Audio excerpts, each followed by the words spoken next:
नमस्कार दोस्तों, आप सभी का आप ही के अपने यूट्यूब चैनल पर दिल से बहुत बहुत स्वागत करता हूं।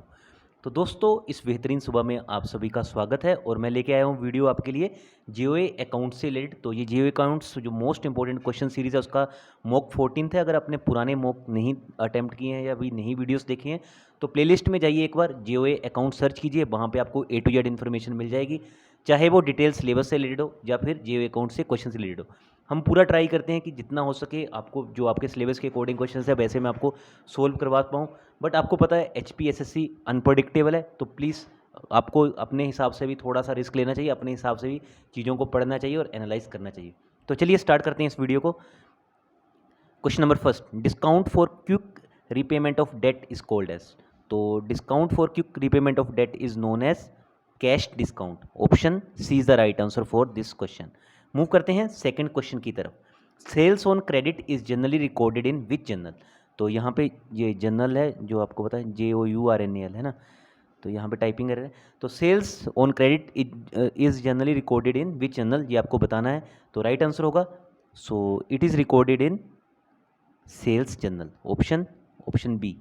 तो दोस्तों, वो से स्टूडेंट्स मेरे से ये भी पूछ रहे हैं कि सर कितने मंथ के करंट अफेयर पढ़े। तो दोस्तों, मैं हमेशा यही कहता हूँ HPSSC टोटली अनप्रडिक्टेबल है। आप ट्राई करना इवन जुलाई मंथ तक के भी करंट अफेयर पढ़ जाना। तो वो से स्टूडेंट कह रहे थे सर मार्च में पेपर सेट हो चुका होगा।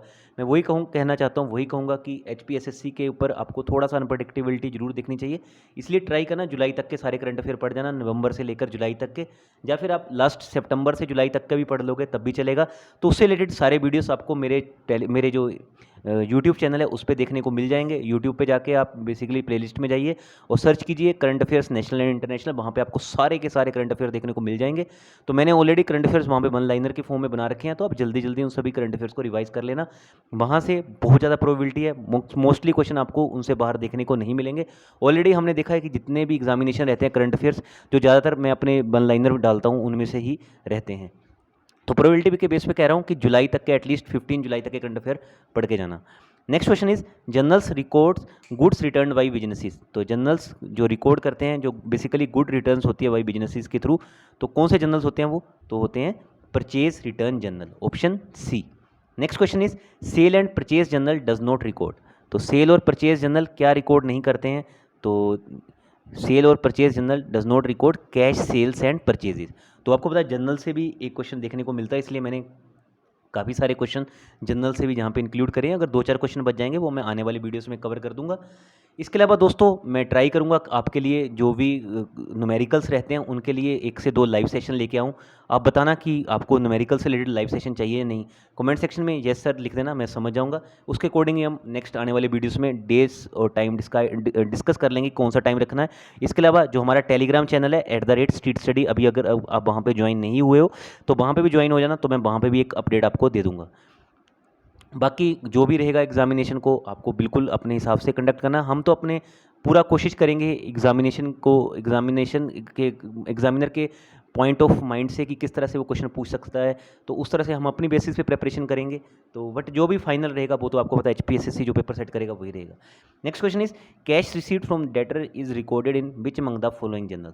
सो कैश रिसीव किया किसी डेटर से, किसी को कर्जा दिया, उससे जो कैश रिसीव हुआ है वो किस जर्नल में बेसिकली रिकॉर्ड किया जाता है? तो राइट आंसर होगा कैश रिसीट जर्नल में, option C. Next question is which of the following is the cash payment and cash receipt journal. तो आपको बताना है कि कौन सा cash payment plus cash receipt journal है, ठीक है। तो cash book is known as cash payment and cash receipt journal. तो कैश बुक में दोनों कैश पेमेंट और कैश रिसीट की एंट्रीज रहती हैं, इसलिए याद रखना CB is known as the cash payment plus cash receipt journal. Next question पे मूव करने से पहले यही कहूँगा, आप चाहें तो इंस्टाग्राम पे भी जुड़ सकते हैं हर वीडियो अपडेट के लिए। वहाँ पे भी कुछ महत्वपूर्ण और रोचक तथ्य मैं डालता रहता हूँ। इसके अलावा टेलीग्राम पे ज्वाइन हो जाना, हर वीडियो अपडेट PDF आपको देखने को मिल जाएंगी, जो मैक्सिमम इंपॉर्टेंट PDFs रहती हैं वहाँ पे अपलोड कर ही देता हूँ। इसके अलावा चैनल पर पहली बार आए होंगे तो चैनल को सब्सक्राइब करके बेल आइकन प्रेस कर लेना। अगर वीडियो अच्छी लगती है तो वीडियो को लाइक करके अपने दोस्तों के साथ शेयर जरूर कर देना। आपका लाइक मुझे एक जस्ट मोटिवेशन देता है ताकि मैं आपके लिए और वीडियोस लेके आ सकूँ, क्योंकि मुझे भी बहुत टाइम लगता है आपके लिए इंपॉर्टेंट क्वेश्चन को पिकअप करने में। सो लाइक शेयर और सब्सक्राइब जरूर कर देना। Next is life insurance in India came from which of the following country. तो जो भी लाइफ इंश्योरेंस बिजनेस है भारत में वो कौन से देश से आया, ऐसे क्वेश्चन भी पूछे जा सकते हैं। तो ये आया था यूनाइटेड किंगडम से, UK से, ठीक है। लाइफ इंश्योरेंस की टॉप कंपनीज़ की अगर मैं बात करूँ कौन सी हैं, तो एज़ पर मार्केट कैप सबसे बड़ी कंपनी है SBI लाइफ, ठीक है। उसके बाद है HDFC life, then ICICI Prudential. जो 3 लाइफ इंश्योरेंस सेक्टर की बड़ी कंपनीज है वो यही हैं, SBI लाइफ, HDFC लाइफ और ICICI प्रूडेंशियल। और इन तीनों में से मुझे पर्सनली सबसे नंबर 1 कंपनी लगती है, वो लगती है SBI लाइफ, दूसरे नंबर पे ICICI प्रूडेंशियल और तीसरे नंबर पे HDFC लाइफ। हो सकता है आपको कोई और भी, आपने शायद इंश्योरेंस ले भी रखा हो और आपने कोई और कंपनी का भी ले रखा हो। सो OTCEI स्टैंड्स फॉर, तो it is over the counter exchange of India. तो OTC क्या होता है, ओवर द काउंटर क्या होता है। आप सपोज करो कोई GST का पेमेंट करते हो, ठीक है। GST का पेमेंट अगर कोई करता है तो उसको पता होगा इस चीज़ का भी। तो अगर आप GST का पेमेंट डायरेक्टली बैंक में जाके करते हो, ठीक है, तो GST का पेमेंट भी 2 तरह से होता है। एक होता है RTGS NEFT के थ्रू।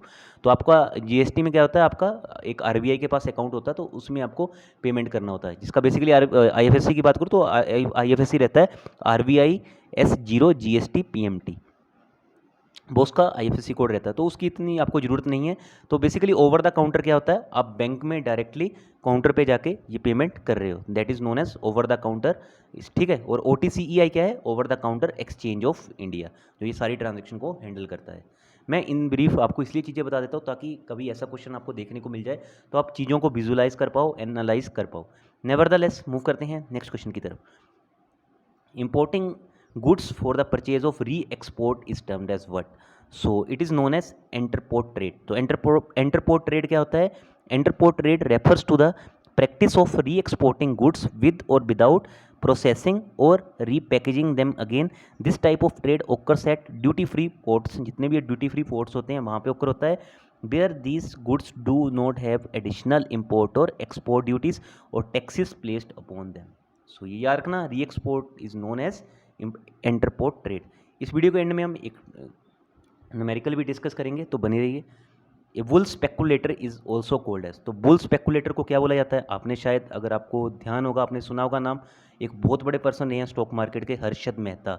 उनके ऊपर अभी रिसेंटली एक आपने देखा होगा वेब सीरीज़ भी बनी थी, ठीक है। तो वो मैं वेब सीरीज़ को नहीं बताऊंगा इतना, पर मैं आपको इतना बताता हूँ, हर्षद मेहता को बोला जाता था बिग बुल, ठीक है। बुल का मतलब जो मार्केट को भगाने वाले होते हैं, ठीक है। मार्केट को भगाना मतलब मार्केट में तेज़ी लेके आना, तो बुल स्पेकुलेटर मतलब तेज़ी वाला। अगर यहाँ पे बियर लिख दें, 2 तरह के लोग होते हैं अगर आपको पता होगा स्टॉक मार्केट का, बुल और बियर। तो बियर वाले कौन से होते हैं, जो मार्केट में गिरावट लाते हैं या फिर कमी लेके आते हैं, ठीक है, जो स्टॉक के प्राइस को गिराते हैं। तो जहाँ पे वहाँ पे हो सकता है आपको ऑप्शन देखने को मिले गिरावट वाला या फिर कमी लाने वाला, ठीक है। जो भी चीज़ें डिमिनिशिंग ऑर्डर में हो, डिक्रीजिंग ऑर्डर में हो, वो आप याद रखना बियर है। और बुल मतलब जो मार्केट में तेज़ी लाए या इंक्रीज़ करे शेयर प्राइस को, वो सब होते हैं बुल स्पेकुलेटर। तो आई होप ये दोनों चीज़ें आपकी क्लियर हो चुकी होंगी। आप नाम से भी समझ चुके होंगे, बुल मतलब कि सांड, और बियर आपको पता ही है, बियर को ऋषि वेल बेसिकली बोला जाता है। तो वो बेसिकली आप नाम से भी एक इवन विजुलाइज कर सकते हो, नहीं तो बिग बुल ज़्यादा करके आप हर्षद मेहता से कंपेयर कर देना और आपको सारी चीज़ें क्लियर हो जाएंगी। आई होप इतना डिटेल इन्फॉर्मेशन मैं इसलिए दे पा रहा हूँ ताकि आपके साथ जितने भी ये क्वेश्चन है, अगर ऐसा कुछ आपको एग्जामिनेशन में देखने को मिले तो आप इजीली अटैम्प्ट कर पाएँ। Which the following is a risk free investment, तो इनमें से रिस्क फ्री इन्वेस्टमेंट कौन सी है, तो राइट आंसर होगा ट्रेजरी बिल्स। तो दोस्तों ट्रेजरी बिल्स बेसिकली 4 टाइप के होते हैं, वो मैं आगे बता देता हूँ आपको। सो treasury bills have a maturity of 1 year or less than and they do not pay interest before the expiry of the maturity period। तो ये जनरली जब तक आपकी मैच्योरिटी नहीं होगी तब तक आपको इंटरेस्ट नहीं मिलेगा। They are sold in auctions at a discount from the par value of the bill.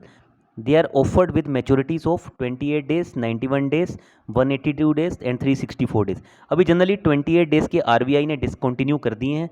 तो हो सकता है अगर आपसे कोई एग्जामिनर में क्वेश्चन पूछ ले कि ट्रेजरी बिल्स को बेसिकली टी बिल्स भी बोला जाता है, ठीक है।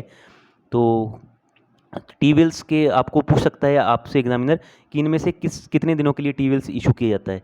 तो ऑप्शन दे देगा आपको 40 डेज, 182 डेज, है ना, फिर दे देगा 200 डेज, 350 डेज। तो राइट आंसर होगा 182 डेज। ये जनरली टी बिल्स होते हैं, ट्रेजरी बिल्स होते हैं, ये बेसिकली इशू किए जाते हैं for period of less than 1 year, मतलब कि 365 डे से कम। 365 से कम डे कौन सा हुआ, 364 डेज। तो ऐसा एक ये चारों डेज आपको याद रखना। बट जनरली अभी जो SEBI ने 91 डेज, 182, 364 डेज को ही ऑथराइज किया हुआ, अभी 21 डेज इतना जनरली यूज़ नहीं होता। तो हो सकता है आपको देखने को भी नहीं मिले, बट आपको याद रखना है जो इनिशियली 28 डेज भी इंक्लूडेड था।